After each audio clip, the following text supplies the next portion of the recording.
আসসালামু আলাইকুম সুপ্রিয় দর্শক, আমরা আজকে একজন ক্যান্সার জয়ী, পাকস্থলী ক্যান্সার জয়ী সাক্ষাৎকার নিব এবং তার নিউরোপ্যাথি রিলেটেড সাইড ইফেক্ট।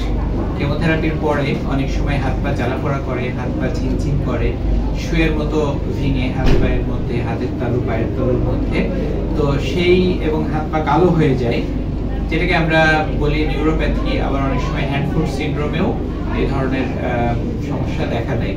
তো আমাদের আজকের ক্যান্সার জয়ী তিনি হচ্ছেন আমাদের প্রিয় হযরত আলী ভাই।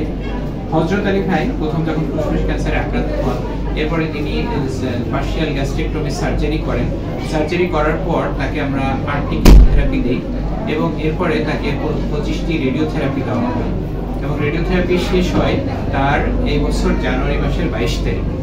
তো এরপরে তিনি নিয়মিত ফলো আপে রয়েছেন এবং তার যে কেমোথেরাপির পরে যে পার্শ্ব প্রতিক্রিয়াগুলো ছিল এখন সেগুলো মোটামুটি ঠিক হয়ে গেছে। তো আমরা তার মুখেই আমরা শুনবো যে আপনার কেমোথেরাপি রিলেটেড ওই যেগুলো সমস্যাগুলো বলেন। আগে কি সমস্যা হতো, এখন কেমন আছে?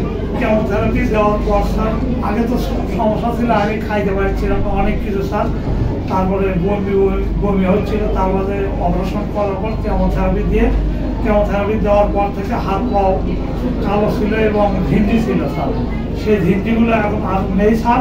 কেমোথেরাপি দেওয়ার পর স্বরূপে এখন মোটামুটি আমি সুস্থ। একটু দেখান তো।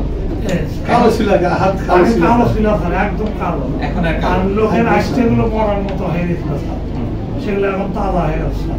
আচ্ছা, তার মানে আপনার এখন আর পার্শ্ব প্রতিক্রিয়া কোনোটা আছে কি? নাই, সমস্যা নাই স্যার। একটু খাওয়ার ব্যতিক্রম হলে কমাস কাটা হয়তো একটু গ্যাসের প্রবলেম করে। আচ্ছা আচ্ছা। তো প্রিয় দর্শক, আমরা তার মুখেই শুনলাম যে কেমোথেরাপি বা ক্যান্সার সংক্রান্ত যত সমস্যাগুলো ছিল প্রত্যেকটা সমস্যায় তিনি উতরে গেছেন। বর্তমানে তিনি স্বাভাবিক জীবনযাপন করতেছেন।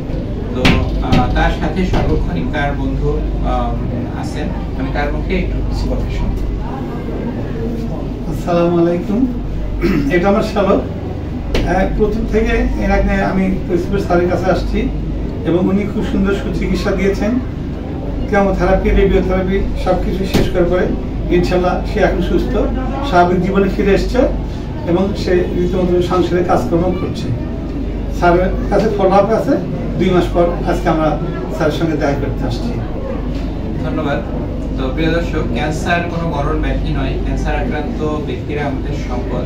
ক্যান্সার আক্রান্ত ব্যক্তিরা সমাজের বোঝা নয়, তারাও প্রোডাক্টিভ লাইফ লিড করতে পারে, তারাও সমাজের গুরুত্বপূর্ণ অংশ হিসেবে তারা জীবন অতিবাহিত করতে পারে। তো আসুন আমরা ক্যান্সার সম্পর্কে সচেতন হই। কেমোথেরাপি ভীতি, অযথা ক্যান্সার ভীতি আমরা ছেড়ে ফেলি। আসুন নিজে সচেতন হই, পরিবার এবং সমাজকে সচেতন করি। আমার আপনার সকলের ঐকান্তিক প্রচেষ্টায় দূর হোক ক্যান্সার চিকিৎসার সকল অন্তরায়। সবাই ভালো থাকবেন। সবাইকে অসংখ্য ধন্যবাদ। আসসালামু আলাইকুম।